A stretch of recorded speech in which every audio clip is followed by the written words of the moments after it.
Olá, gente. Olá, povo que questiona. Sejam novamente muito bem-vindos ao canal do Questionador. E hoje nós vamos falar, obviamente, da morte de Fidel Castro.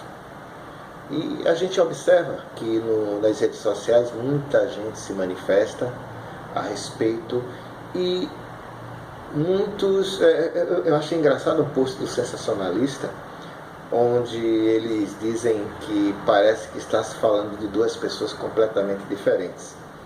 E é essa sensação que nós temos quando nós falamos sobre a figura de Fidel Castro.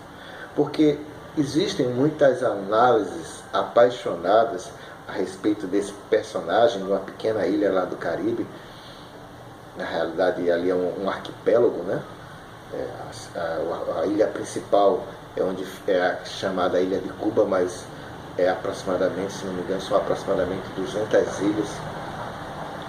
E o que a gente tem a falar sobre o Fidel Castro? Bom, antes de mais nada, é preciso a gente perceber qual foi o contexto da existência desse personagem. Nós tínhamos uma Cuba de Fulgêncio Batista, que também era um ditador. Lógico, alguns anos depois ele fez uma eleição, ganhou uma eleição democraticamente, mas sempre foi apoiado por forças militares e governou o Estado cubano com mão de ferro. Tá? O Fidel Castro ele foi exilado, ficou vivendo no México, e um belo dia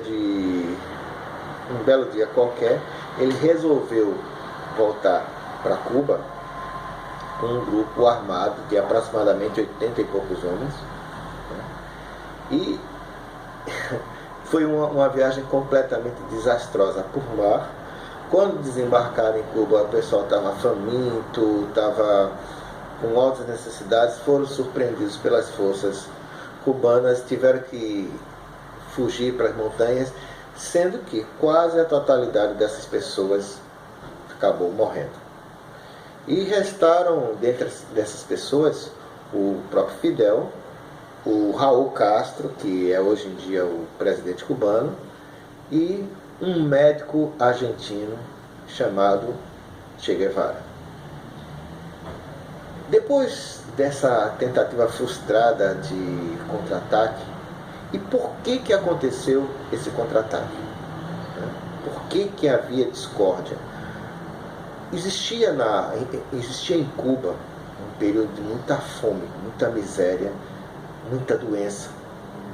E era exatamente isso que as pessoas reclamavam, porque enquanto que existia uma oligarquia que sempre foi patrocinada pelos Estados Unidos, enquanto existia esse clima muito bom para essas pessoas, a grande maioria, quase a totalidade da população que sustentava a riqueza desse pessoal, estava lá passando fome, vulnerável a doenças, sem educação, um índice de analfabetismo muito grande, chegava a 40% nos centros urbanos, 60% nas zonas rurais.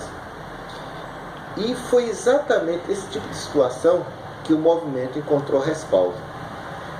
Desses sobreviventes que vieram lá do México, que desembarcaram em Cuba e foram surpreendidos pelo governo cubano de Fulgêncio Batista, esse pessoal começou a fazer novos contatos, desencadear um movimento quase que romântico, e ganhou o apoio da população.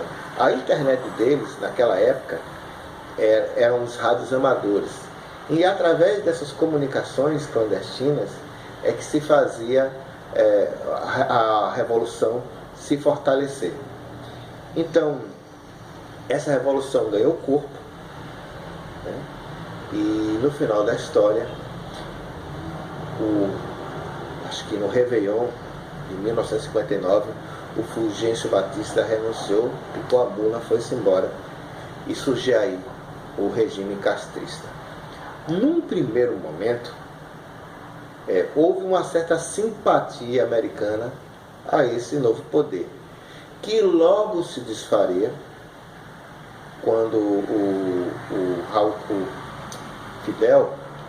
quando Fidel começasse a nacionalizar bancos, a se apoderar dos grandes meios de produção. E observem, não foi uma revolução, em princípio, marxista.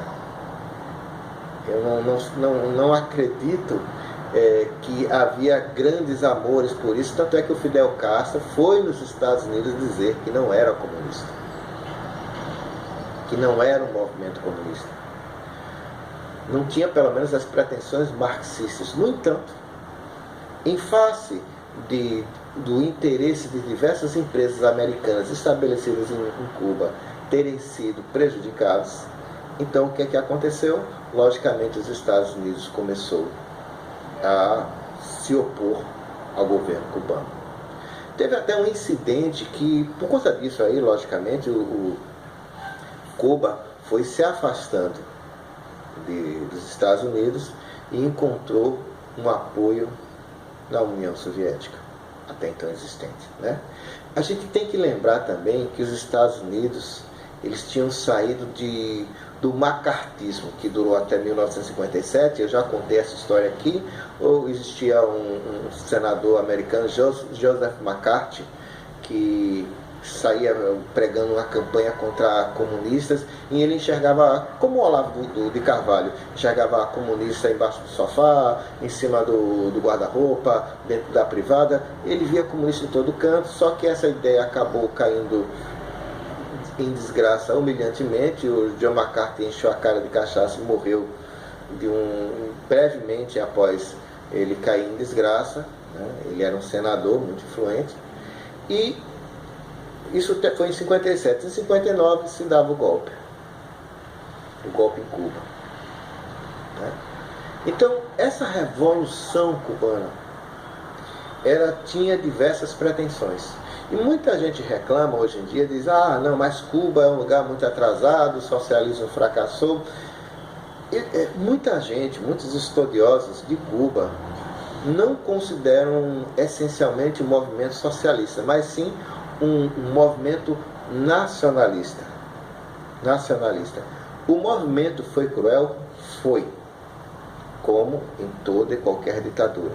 Mas nós não podemos nos esquecer que hoje em dia movimentos democráticos, países democráticos, como os Estados Unidos, por exemplo, praticam diversos tipos de crimes e só saem impunes porque são o país mais poderoso.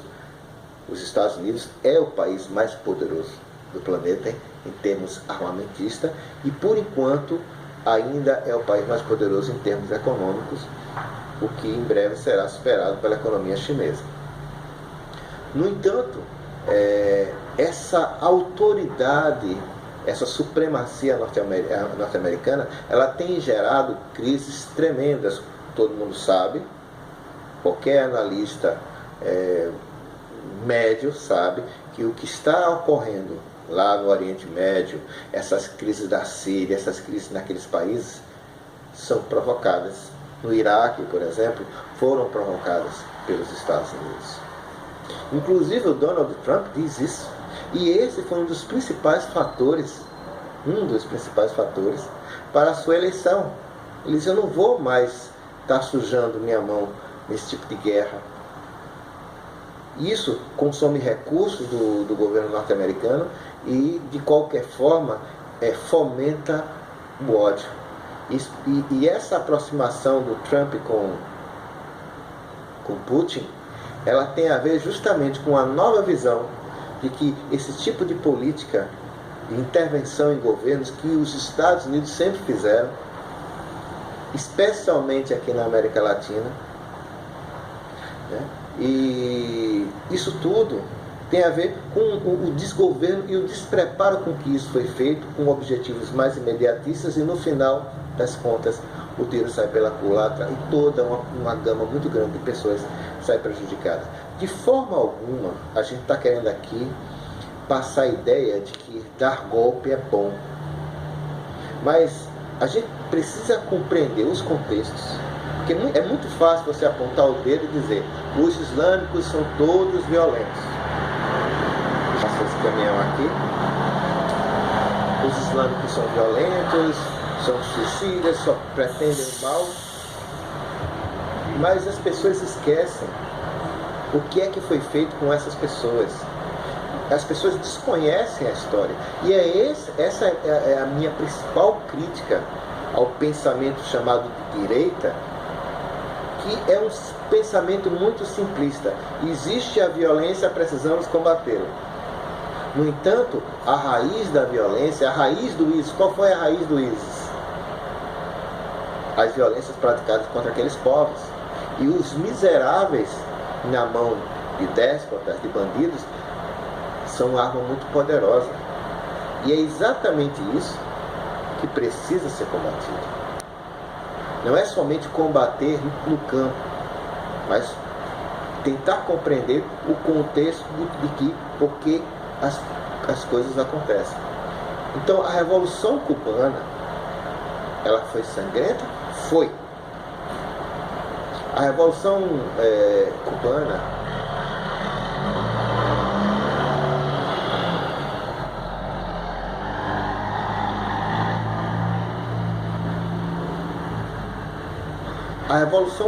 Cubana foi sangrenta? Foi. Foi violenta? Foi.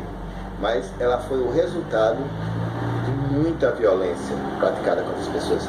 Nós temos uma falsa ideia de que nós precisamos protestar democraticamente na paz. Isso seria o ideal. No entanto, em determinadas situações, para mudar o status quo, foi necessário, por exemplo, fazer a Revolução Francesa e derramar muito sangue. Foi necessário acontecer a Guerra da Secessão. Ou seja, foi preciso acontecer revoluções muito sangrentas para que se reconhecesse os direitos dos seres humanos. Porque dificilmente determinados grupos ou elites compreendem algumas das necessidades básicas dos seres humanos. Concluindo, não justificando a violência nem querendo pregar a violência indiscriminada, mas existem limites naturais às tolerâncias à fome. Quando a fome e a morte batem à nossa porta, e isso é dito pelos grandes contratualistas, né? Se o direito à vida ele é violado pelo próprio Estado, então há uma ruptura, uma quebra do pacto, do contrato social. Essa tal da ideia do contrato social. E é exatamente isso que nós estamos vendo no mundo inteiro, no mundo contemporâneo. Eu vejo muitas pessoas dizendo: a história vai incriminar o Fidel Castro. Eu prefiro não julgar o Fidel Castro. Eu prefiro aprender com o que aconteceu em Cuba. E a lição que precisamos tirar de tudo o que aconteceu em Cuba é que pessoas com fome, pessoas que têm a sua dignidade atingida, pessoas que verificam um grau muito grande de concentração de renda, ou seja, os mais ricos sempre estão em situação privilegiada, especialmente na área fiscal, como eu falei recentemente aqui, na época da Revolução Francesa, e parece que isso é uma coisa rotineira que tende a se perpetuar. Então, esse tipo de coisa precisa ser combatido com veemência, dentro das normas democráticas, mas é preciso entender também que o que aconteceu em Cuba foi uma resposta quando a fome e a morte e as doenças estavam à porta das pessoas. Existe uma ignorância muito grande da população, e aqui somente para fechar o vídeo, eu fui fazer uma compra de um pequeno mercado, e o caixa do mercado estava falando com outra pessoa, e o comentário era basicamente o seguinte: você viu aquele negócio lá na Rede Globo, daquela Fátima Bernardes, que era melhor deixar um policial morrer e salvar um traficante? A informação chega de uma maneira muito distorcida, e muitas das vezes eu vejo pessoas de boa fé, boa índole, falando determinadas coisas por pura falta de conhecimento histórico. nós temos o discurso hoje em dia, especialmente esse discurso fácil do MBL, é um discurso pragmático, desprovido de qualquer conhecimento histórico. As pessoas só olham as causas. Por exemplo, Cuba está falida, o regime socialista faliu. Dentro dessa perspectiva, talvez Cuba ela tenha sido mais nacionalista do que socialista. E mais do que isso, a própria ONU já reconheceu que a situação de riquezas de Cuba poderia ser 7 vezes melhor se não fossem os embargos econômicos dos Estados Unidos, que proibiram não somente o seu comércio com a ilha de Cuba, mas que todos os países que negociassem com ela tivessem qualquer tipo de vínculo com Cuba. Percebem? Então, como julgar que aquilo ali foi um fracasso, onde não existe déficit de educação, não existe problema de saúde, existem aquelas coisas naturais que existem em qualquer povo. Claro, existiu e existe a supressão de diversas liberdades e direitos, como existe no mundo inteiro, inclusive nos próprios Estados Unidos. A gente vê o exemplo prático do Edward Snowden, do outro lado do Wikileaks, está aprisionado numa embaixada na Europa, me faltou o nome agora, e a gente observa que muitas questões relacionadas às liberdades, elas só são invocadas. Por exemplo, os Estados Unidos apoiam a Arábia Saudita, um governo extraordinariamente sanguinário que dá chibatada em pessoas e mata pessoas por apostasia. Mas é muito mais fácil recriminar outros regimes que lhes são contrários ideologicamente ou politicamente. Então, portanto, para concluir, é preciso que a gente tenha uma independência maior em relação ao que nos passa a mídia, ao que nos passam os livros. É preciso que a gente utilize a nossa cabeça para pensar, e não só sejamos papagaios de pirata para ficar replicando o pensamento dos outros. Tá bom, gente? Muito obrigado a todos. E no mais, valeu!